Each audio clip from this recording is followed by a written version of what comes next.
Operation सिंदूर भारत का पाकिस्तानी आतंक पर एक करारा हमला है। पहलगाम अटैक के बाद पाकिस्तान बार बार सीज फायर वायलेट कर रहा था। उसे चुप कराने की सख्त जरूरत थी और इंडियन आर्म्ड फोर्सेस ने वही किया है। पाकिस्तान के 9 टेरर साइट्स जहां उन्हें ट्रेन किया जाता था, उन पर भारत ने अटैक किया है। भवलपुर, सरजल, मरकज अब्बास, कोटली, सैयदना बिलाल कैंप, ये साइट्स जैश ए मोहम्मद के कैंप्स थे। और मरकज तैयबा, मरकज अहिए हडीथ, शुआवाई नल्ला कैंप, ये एलईटी के साइट्स। वैसे ही हिजबुल मुजाहिदीन के साइट्स पर भी सियालकोट और कोटली में अटैक हुआ है। इंडियन आर्म्ड फोर्सेस ने क्लियर कर दिया है कि कोई भी पाकिस्तानी मिलिट्री फैसिलिटीज टारगेट नहीं किए हैं और ना ही कोई सिविलियन एरियाज पर अटैक हुआ है। अटैक सिर्फ और सिर्फ आतंकी कैंप्स पर ही हुआ है। और अब पाकिस्तान कंफ्यूज है कि अगर वो कहे कि अटैक हुआ है तो उन्हें एडमिट करना होगा कि अभी भी टेरर ऑर्गेनाइजेशंस को वो पनाह देते हैं, और अगर वो चुप बैठा फिर भी बेइज्जती होगी। यानी दोनों तरफ से पाकिस्तानी आर्मी की लगी पड़ी है। कुछ दिनों से मैं सोच रहा था कि पहलगाम अटैक के बाद भारत कोई अग्रेसिव एक्शन क्यों नहीं ले रहा, और अब ऑपरेशन सिंदूर के साथ एवरीथिंग मेक्स सेंस। लेकिन फिर भी पाकिस्तान एक ट्रैप का प्लान कर रहा है। ऑपरेशन सिंदूर का इम्पैक्ट क्या है, इस पर भी हम एक डिटेल में वीडियो बनाएंगे जरूर, लेकिन यहाँ ये अश्योर करना जरूरत है कि हमें जल्दबाजी में कोई मिस इन्फॉर्मेशन आपको नहीं देनी है। तो हम ऑफिशियल सोर्सेज से इंफॉर्मेशन आने की राह देख रहे हैं, लेकिन हम मानते हैं कि किसी भी देश की ताकत के 4 पिलर्स होते हैं: इकोनॉमी, डिफेंस, एलाइज और ग्लोबल इमेज। ये पिलर्स इंपॉर्टेंट है और स्पॉइलर अलर्ट, इनमें से एटलीस्ट एक पिलर में पाकिस्तान भारत से बहुत आगे है। वो पिलर कौन सा हो सकता है, गेस कीजिए और मुझे कमेंट्स में बताइए। चलिए आज के इस वीडियो में कंपेयर करते हैं कि भारत और पाकिस्तान एक दूसरे के कंपैरिजन में कहां पर स्टैंड करते हैं, और वीडियो के एंड में समझेंगे कि दोनों देश एक दूसरे से क्या सीख सकते हैं। ये है हमारी सीरीज पाकिस्तान एक्सप्लेन,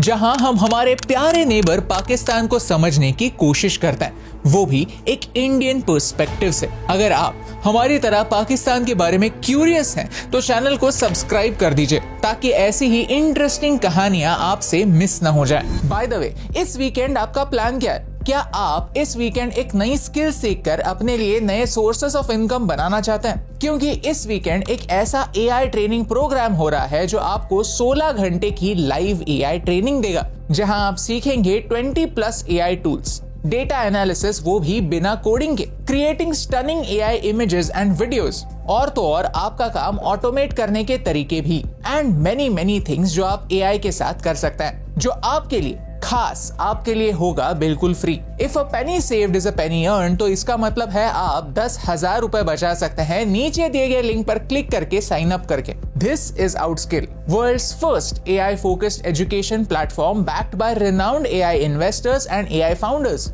40 से ज्यादा देशों से 1 लाख से भी ज्यादा लोगों ने ये प्रोग्राम किया है, वो भी हर फील्ड से, टेक फील्ड से भी और नॉन टेक फील्ड से भी। एचआर, मार्केटिंग, सेल्स, सबके लिए एआई रेलेवेंट है। अगर आप एआई सीख कर रिसेशन में होने वाले जॉब लॉसेस से खुद को सुरक्षित रखना चाहते हैं तो इससे अच्छा और कोई मौका नहीं होगा। So click on the link below, register और इस वीकेंड फ्री में माइंड ब्लोइंग एआई नॉलेज सीखो आउटस्किल के साथ। जब भी बात ताकत की होती है तो सिर्फ मिलिट्री स्ट्रेंथ काफी नहीं, क्योंकि मिलिट्री खड़ी करने के लिए, सोल्जर्स को पैसे देने के लिए, गन्स, एम्यूनेशन, टैंक्स खरीदने के लिए पैसे लगते हैं। इसीलिए देश की स्ट्रेंथ का पहला पिलर है इकोनॉमी। चलिए नंबर्स से स्टार्ट करते हैं। भारत का नॉमिनल जीडीपी $3.9 ट्रिलियन है और पाकिस्तान का है $373 बिलियन।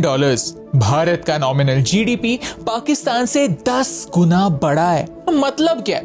पाकिस्तान एक पूरे साल में जितना प्रोड्यूस करता है उतना भारत सिर्फ 5-6 हफ्तों में कर देता है। और पूरे देश का छोड़िए, महाराष्ट्र, भारत के एक स्टेट का जीडीपी पाकिस्तान के जीडीपी से बड़ा है, और जल्द ही तमिलनाडु भी पाकिस्तान को पीछे छोड़ सकता है। भारत दुनिया की 5th लार्जेस्ट इकोनॉमी है और पाकिस्तान टॉप 40 में भी नहीं है।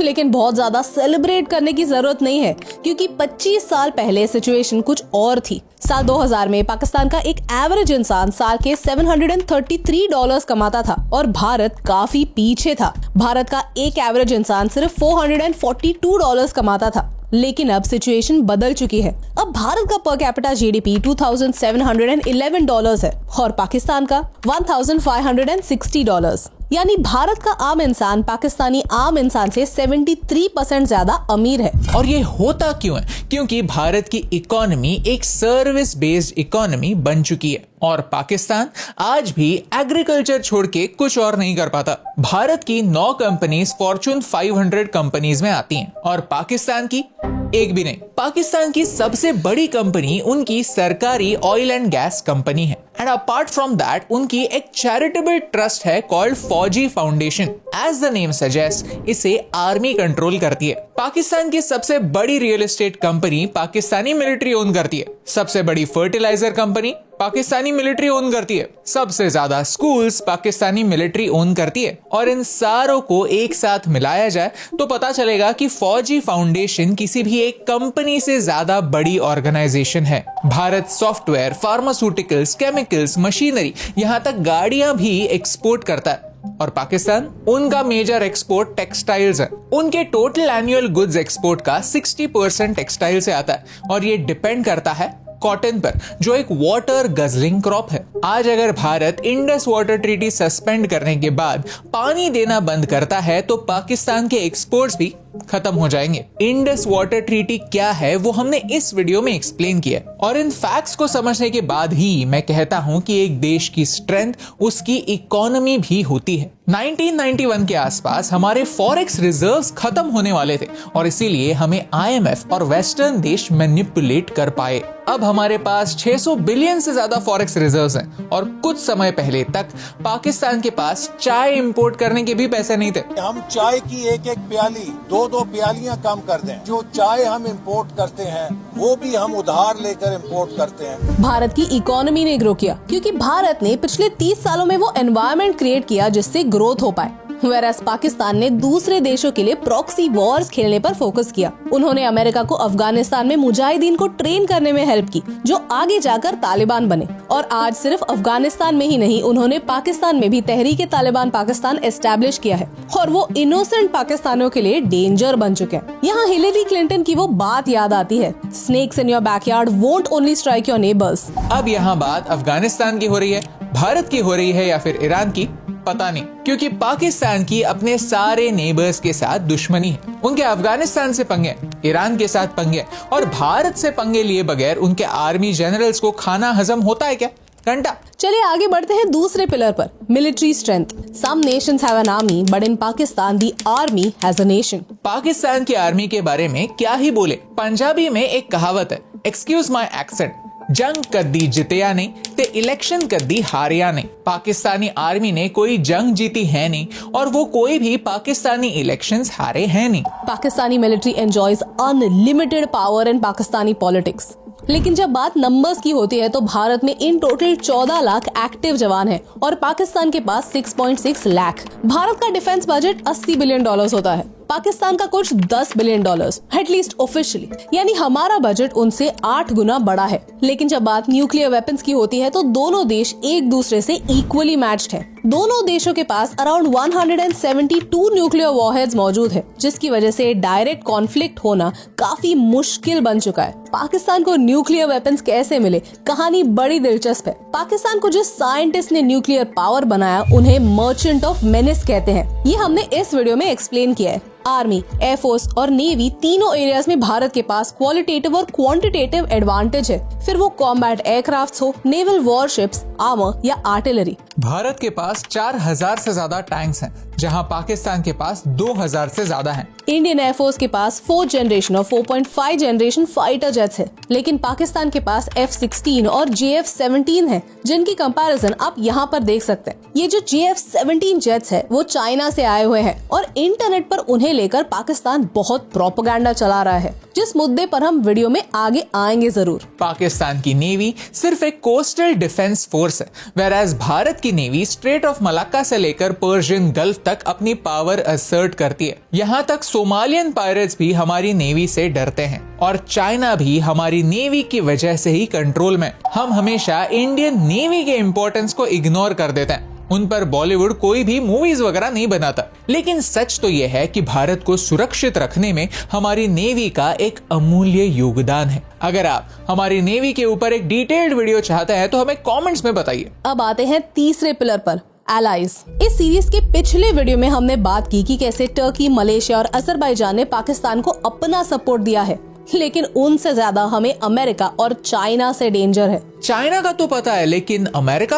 अगर आप अमेरिका को भारत का एलाय मानते हैं, देन थिंक अगेन। आज ट्रम्प और मोदी जी काफी दोस्ती जताते हैं, लेकिन हमारे अमेरिका के साथ रिलेशंस काफी खट्टे मीठे रहे हैं। कोल्ड वॉर के दौरान भारत ने ना ही अमेरिका को सपोर्ट किया और ना ही यूएसएसआर को, लेकिन फिर भी हम यूएसएसआर की तरफ थे, वेराज पाकिस्तान अमेरिका की तरफ। इनफैक्ट अफगान सोवियत वॉर के समय पाकिस्तान ने मुजाहिदीन को ट्रेन भी किया था। अमेरिका ने ही सोवियत रशिया के अगेंस्ट मुजाहिदीन की फोर्स खड़ी करने का काम पाकिस्तान को दिया था। ये थी अमेरिका की प्रॉक्सी वॉर। अफगानिस्तान की डिफीट के बाद पाकिस्तान का इंपॉर्टेंस अमेरिका के लिए कम हुआ जरूर, लेकिन कंप्लीटली एलिमिनेट नहीं हुआ, क्योंकि पाकिस्तान ईरान के साथ भी अपनी बॉर्डर शेयर करता है। और जिस तरह जियोपॉलिटिक्स डेवलप हो रहा है, भारत और पाकिस्तान में वॉर होगी या नहीं पता नहीं, ईरान में कुछ एक्शन जरूर होगी, तो अमेरिका को एक और प्रॉक्सी वॉर के लिए पाकिस्तान की मदद लग सकती है। तो पाकिस्तान को अमेरिका कंप्लीटली एलिमिनेट नहीं करेगा। भारत क्वाड का मेंबर है, ब्रिक्स का भी मेंबर है, लेकिन फिर भी आज तक यूएनएससी में परमानेंट सीट नहीं सिक्योर कर पाया है। ये एक वार्निंग साइन है कि दुनिया के बड़े पावर्स हमें दोस्ती का गाजर दिखा रहे हैं, लेकिन अगर वॉर का समय आया तो हमें कोई सपोर्ट करेगा या नहीं पता नहीं।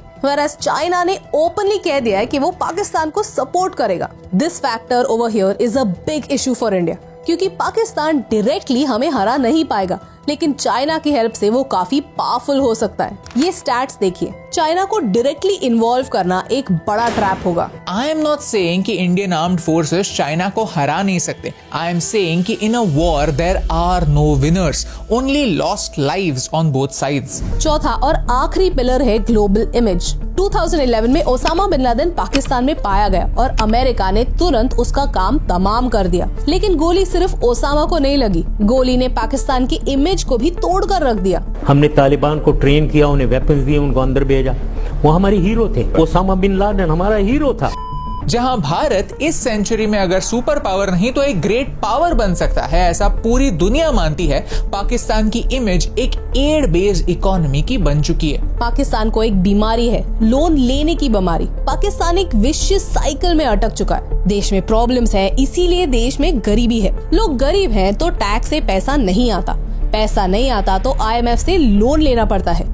ये लोन इन्हीं गरीब लोगों को खुश रखने के लिए, टेम्पररी शांत करने के लिए सब्सिडीज के रूप में खर्च होता है, जिससे देश में प्रॉब्लम्स और बढ़ते हैं, क्योंकि इन पैसों का इस्तेमाल रेवेन्यू स्ट्रीम्स जनरेट करने के लिए पाकिस्तान करता है ही नहीं। वो अपने पॉलिटिक्स पर, अपने मिलिट्री स्पेंडिंग बढ़ाने पर खर्च करता है, जिससे कोई प्रॉब्लम सॉल्व नहीं होता। पाकिस्तान पैसे कैसे कैसे कमाता है, उन्हीं के बजट को देखते हैं। रेवेन्यू रिसीट्स है 9,40,000 करोड़, कैपिटल रिसीट्स है 2,37,000 करोड़ और एक्सटर्नल रिसीट्स हैं 5,54,000 करोड़।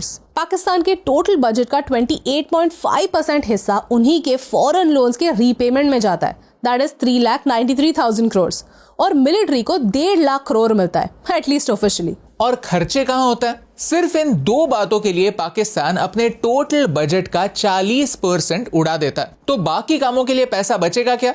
घंटा। यही लोन के हफ्ते चुकाने के लिए पाकिस्तान नए नए लोन्स लेता है। पाकिस्तान की हिस्ट्री को समझकर अब भारत कोशिश कर रहा है कि आईएमएफ पाकिस्तान को लोन देना बंद करे। आइसोलेशन इज द की, और यही भारत का सबसे इफेक्टिव वेपन होगा, क्योंकि आइसोलेशन का असर उस पार्ट पर होगा जिससे भारत को भी नुकसान होता है और पाकिस्तान की आम जनता को भी, और वो है पाकिस्तानी फौज। आप ही सोचिए, अगर पाकिस्तान की आर्मी पाकिस्तान की पॉलिसीज डिक्टेट करती है, अगर आर्मी के हर ऑफिसर को रिटायर होने पर जमीन दी जाती है, पाकिस्तानी आर्मी ऑफिशियली पूरे पाकिस्तान का 12% लैंड ओन करती है, जब एक मेजर जनरल रिटायर होता है तो उसे 240 एकड़ फार्म लैंड प्रेजेंट के तौर पर दिया जाता है, तो पाकिस्तान के लिए प्रॉब्लम भारत नहीं, प्रॉब्लम उनकी खुद की आर्मी है। वीडियो की शुरुआत में हमने एक ट्रैप के बारे में बात की, ये वही ट्रैप है। पाकिस्तानी आर्मी दुनिया को कन्विंस करना चाहती है कि वो कितनी इंपॉर्टेंट है, उनके बगैर पाकिस्तान सरवाइव ही नहीं कर सकता। सच तो ये है कि उनकी वजह से पाकिस्तान स्ट्रगल कर रहा है, और ये सब हम नहीं, अल जजीरा भी कहता है, जो आप यहाँ पर पढ़ सकते हैं। इंडिया पाकिस्तान की ये वॉर एक आइडियोलॉजिकल वॉर होगी, जो गन से नहीं, पाकिस्तानी आर्मी की इमेज पर फैक्ट्स के साथ अटैक करके होगी। जहां हमें दुनिया को कन्विंस करना होगा कि पाकिस्तान में मिलिट्री का इन्फ्लुएंस कम करे, जिससे इस रीजन में पीस प्रस्थापित होगा। और इस मिशन में आप हमारा साथ दे सकते हैं। इस वीडियो को आपके व्हाट्सएप ग्रुप्स में शेयर कीजिए ताकि लोग समझ जाए कि ये वॉर अलग है। And don't forget to check out Outskill. अपने आप को रिसेशन प्रूफ कीजिए एआई के साथ। अगर आपको इस वीडियो से वैल्यू मिली, कुछ नया सीखने मिला, तो नीचे अटैक मोड स्पैम कर दीजिए। देखते हैं कितने लोग एंड तक वीडियो देखते हैं, क्योंकि आपको जियोपॉलिटिक्स का रूप एक आसान भाषा में समझाने से मुझे फर्क पड़ता है।